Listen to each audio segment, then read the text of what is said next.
Silav rahmet bereket dilubaniya Xuda li ser we tevan be gelî heval û hogirên hêja, gelî kesên xwenas û xwedanas, gelî kesên xwedî şeref û xwedî romet. Ji gotinên Seydayê Bediüzzeman ji wecîzeyên Rîsaleyê Nûr em gihîştine gotina heştê û şeşan.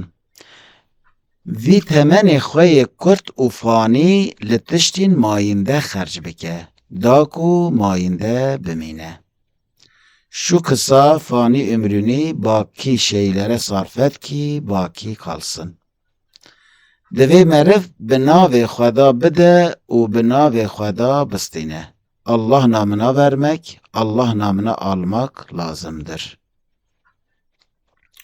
Ji bo Xweda bi kar bînin, ji bo Xweda bi hev bibînin, ji bo Xweda bixebitin.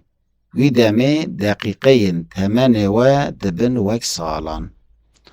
Allah için işleyiniz, Allah için görüşünüz, Allah için çalışınız. O vakit sizin ömrünüzün dakikaları seneler hükmüne geçer.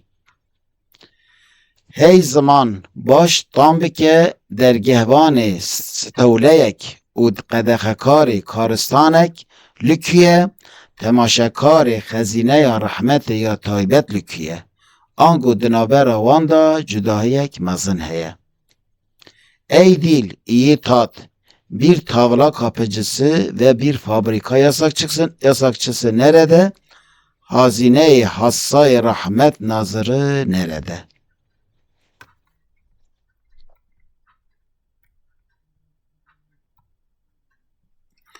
Beri hîvidar bin, di nava şûreşên vî pêşerojê da dengê herî bilindir, dê bibe dengê İslamê.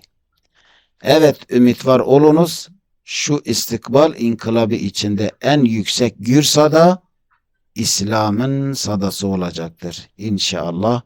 Emanet-i Xuda bin, Xuda alikare ve be.